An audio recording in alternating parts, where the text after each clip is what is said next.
நீங்கள் பார்த்துக் கொண்டிருப்பது உங்கள் விஜய். பித்ரே பிரம்மோபதேஷ்டே மே குரவே தெய்வதாய ச பிராப்யாய பிராபகாயாஸ்து நம ஸ்ரீநிதயே நமஹ.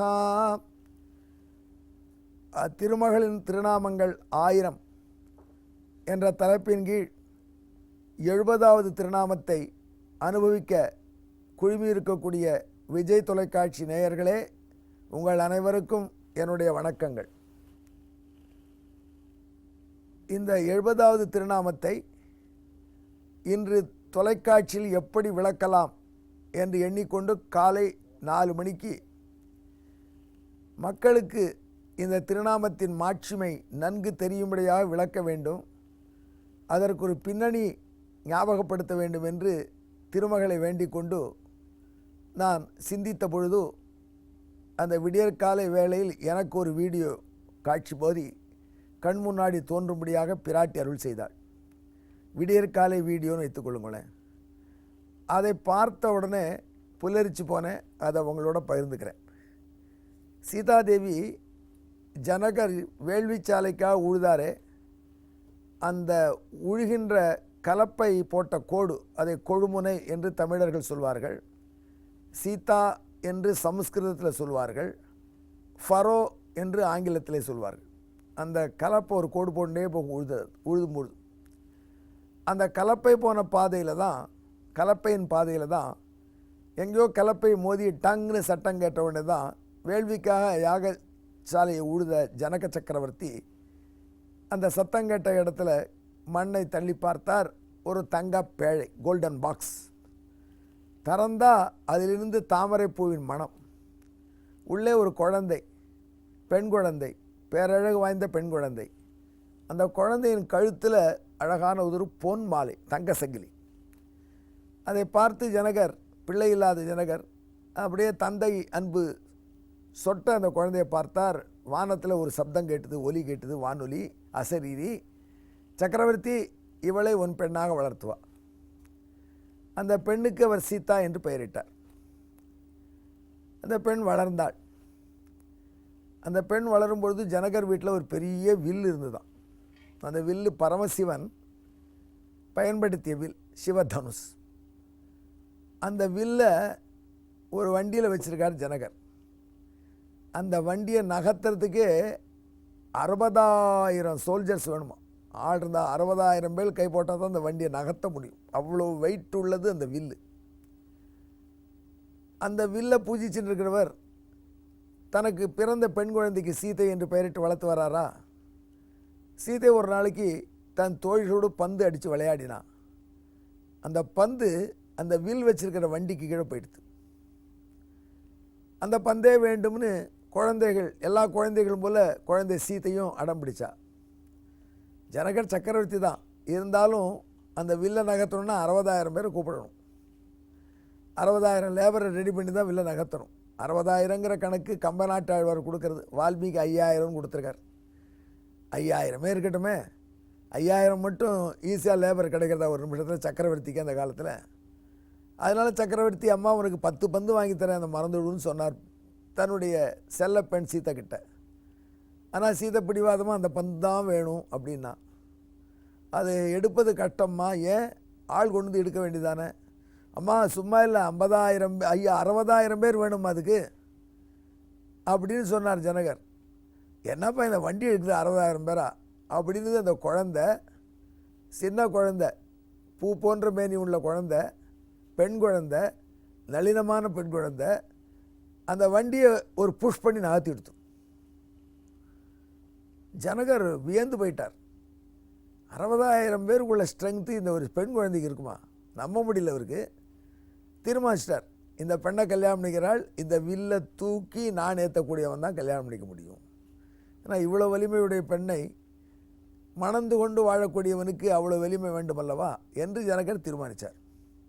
அதனால தான் அந்த சிவதனுஷை யார் ஏற்றி நான் ஏற்றி வளைக்கிறார்களோ அவளுக்கு என் பெண் என்று பந்தயம் வச்சார். ராமபிரான் வந்து ஜெயிச்சிட்டார். ராமபிரான் அந்த வில்லையே முறிச்சிட்டார். சீதைக்கு ராமனும் கல்யாணம் ஆகிடுது. ஜனகருக்கு ஆனந்தம் பொங்கலை. ஏன்னு கேட்டால் இந்த சீதாதேவிக்கு இந்த வில்லை பணயமாக வச்சதில் நடுவில் பல சிக்கல் வந்துடுது. ரொம்ப பேர் இந்த வில்லை தூக்க முடியாமல் தவிச்சாங்க. சீதைக்கு கல்யாணமே ஆகாதோங்கிற கவலை கூட ஜனகருக்கு வந்துடுது. அப்பேற்பட்ட ஆண்மகனே இல்லையோன்னு.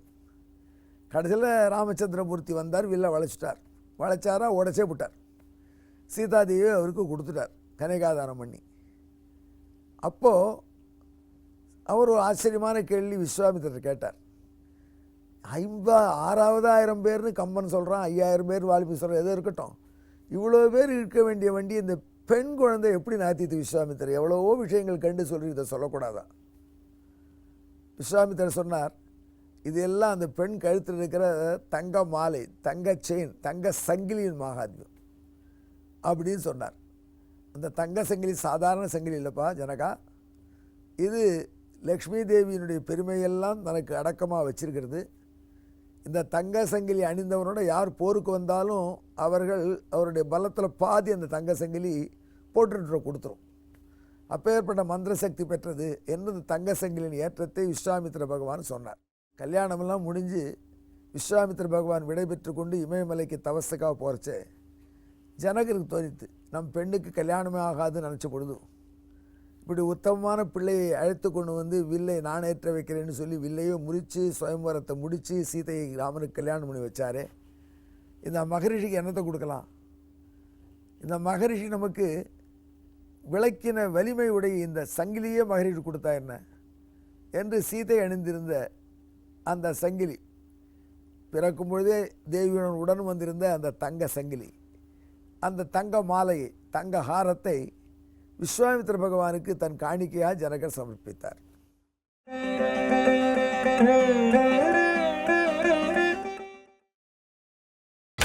நீங்கள் பார்த்துக் கொண்டிருப்பது உங்கள் விஜய்.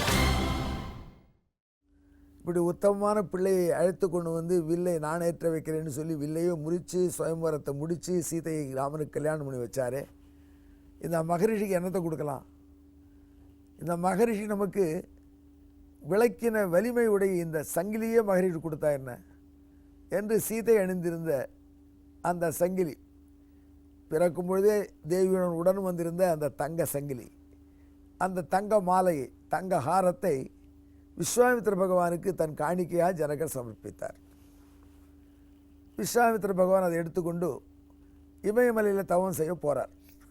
கையில் சங்கிலி அவர் போட்டுக்கலை, ஜெகன்மாதாவான சீதாதேவி போன்ற சங்கிலி, இது பரம பாவனமாக பூஜைகளில் வைக்கலான்னு தான் நினச்சார்.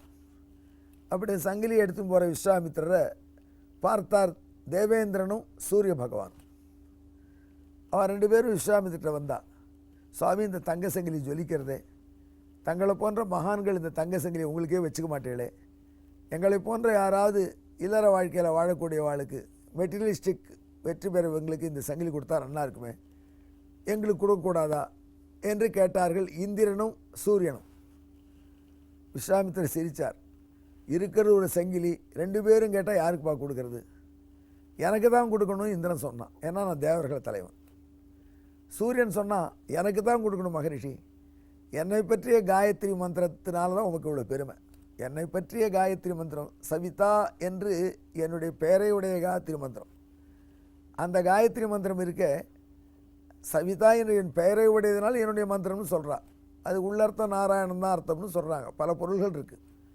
அப்பேற்பட்ட அந்த காயத்ரி மந்திரத்தை கண்டுபிடித்த நீங்கள், உங்கள் தவ வலிமையினால் காயத்ரி அருள் பெற்ற நீங்கள், எனக்கு இந்த சங்கிலி கொடுப்ப தான் பொருத்தமானது. ஏன்னா காயத்ரி மந்திரத்தில் என் பெயர் இருக்குது, நான் தானா அது நாராயணனாங்கிற பிரச்சனையெல்லாம் இருக்கட்டும், அதனால் நீங்கள் எனக்கு அதை கொடுக்கணும், எனக்கு தான் கொடுக்கணும், கட்டாயம் எனக்கு தான் கொடுக்கணும் என்று கதிரவன் வலியுறுத்தினான். முனிவர் பார்த்தார், சங்கிலியெல்லாம் கெட்டியாக பிடிச்சுட்டார். 2 பேருக்கும் தர வேண்டாம்னு தொழில் வச்சுரு. ஆனால் 2 பேரும் போட்டி போட்டா.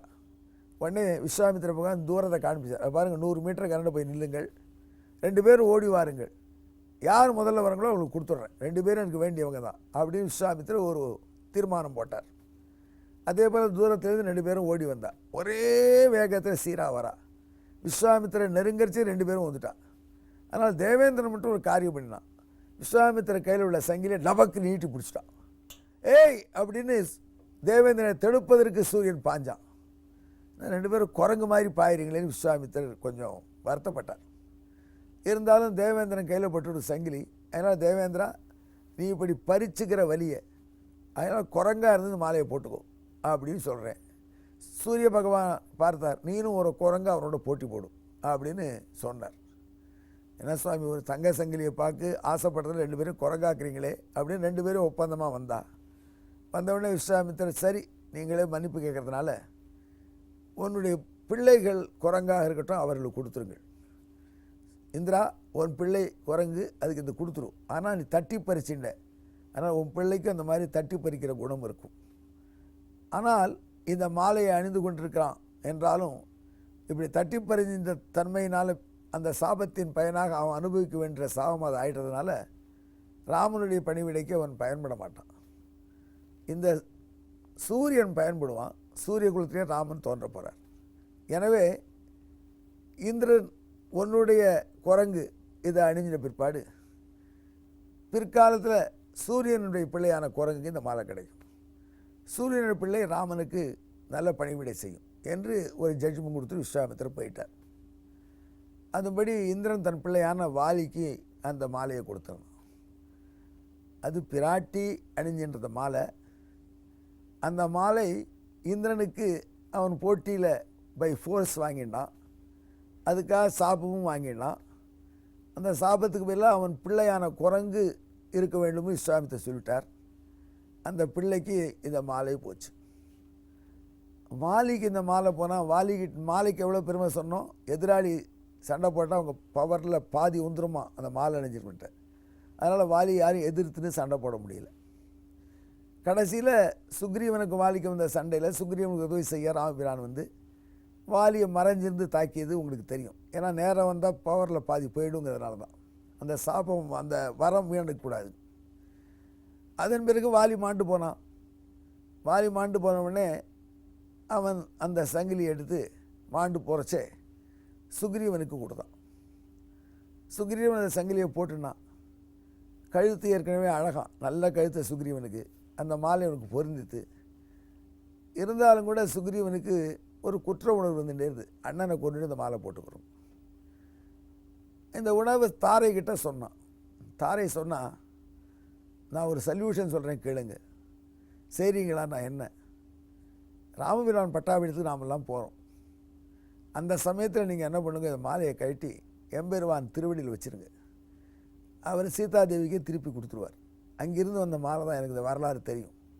என்னால் தாரை சொல்ல சுக்ரீவன் ராமபட்டாபிடத்தில் அந்த மாலையை எடுத்து சக்கரை போட்டு அலம்பி, அதாவது தங்கத்துக்கு சக்கரை போட்டு அல்பா சுத்தியான் அலம்பி ராமனுடைய திருவடி வாரத்தில் கொண்டு வந்து வச்சு, அண்ணலே நீங்களே இதை ஏற்றுக்கணுன்ட்டான். ராமன் சீதாதேவிகிட்ட அந்த மாலையை கொடுத்தார். சீதாதேவி இந்த மாலையை தரிச்சுண்டா. சீதை, இந்த மாலை போட்டால் எதிராளிய பவரில் பாதி வந்துருமாமே உனக்கு, என் பவர்லாம் அவங்ககிட்ட வந்துருமான்னு கேட்டாராம். சீதாதேவியை பார்த்து ஆஞ்சநேயர் சிரித்தாராம். ஏன் சிரிக்கிறேன்னு கேட்டார் ஆஞ்சநேயரை. உங்களுக்கு பவர் ஏது, எல்லாம் அம்மாவுக்கு தானே அப்படின்னு அவர் சொன்னார். அப்படி அந்த மாலையை அணிஞ்சிட்ருக்காளாம் சீதாதேவி. இப்படி ஒரு காட்சி என் கண் முன்னாடி வந்தது. இது விடியற்காலை வீடியோவில் பார்த்தது. இதுக்கு புராண ஆதாரம் தெரியல. ஆனால் இப்போ ஒன்று புரியுறது. அப்படிப்பட்ட தங்க மாலை அணிஞ்சு கொண்டிருக்கிறதுனால தான் லக்ஷ்மி தேவிக்கு ஹேமம் மாலினி என்று பேர். எத் ஹேமக்லிப்தாம் கமலா ததாதி மாலாம் நிஜாம்சே சததம் சுரம்யாம் தத் ஹேமமாலின்யபிதா கிருதாஸ்யாக முனீஸ்வரைகி தத் பதசக்த சித்தைகி. இப்படி தங்கமான ஹேமமான மாலையை அணிந்து கொண்டிருப்பதனால ஹேமமாலினி என்று லக்ஷ்மி தேவிக்கு பெயர். ஆகையினால தான் இப்பேற்பட்ட பெயருடன் பிராட்டியை தியானம் பண்ணுபவர்களுக்கு மற்றவர்கள் எல்லாரையுமே மெஸ்மரைஸ் பண்ணக்கூடிய அளவுக்கு அழகான பர்சனாலிட்டி நிச்சயம் கிடைக்குமா. இந்த கதையை இளைஞர்கள் நிச்சயம் கேட்கணும். இது வரைக்கும் எதை விட்டாங்களோ விடலையோ லக்ஷ்மி சஹஸ்ரநாமத்தில் இந்த 70வது திருநாமத்தை ஜபித்து ஹேமமாலினியே நமஹா என்று லக்ஷ்மி தேவியை தியானம் பண்ணினால் நிச்சயமாக மற்றவர்களையெல்லாம் வசீகரிக்கக்கூடிய நல்ல பர்சனாலிட்டி கிடைக்கும். இது முயற்சி பண்ணி பார்க்கலாம். ஆனால் நம்பிக்கையோட ஹேமமாலினி என்கிற இந்த திருநாமத்தை ஜபியுங்கள்.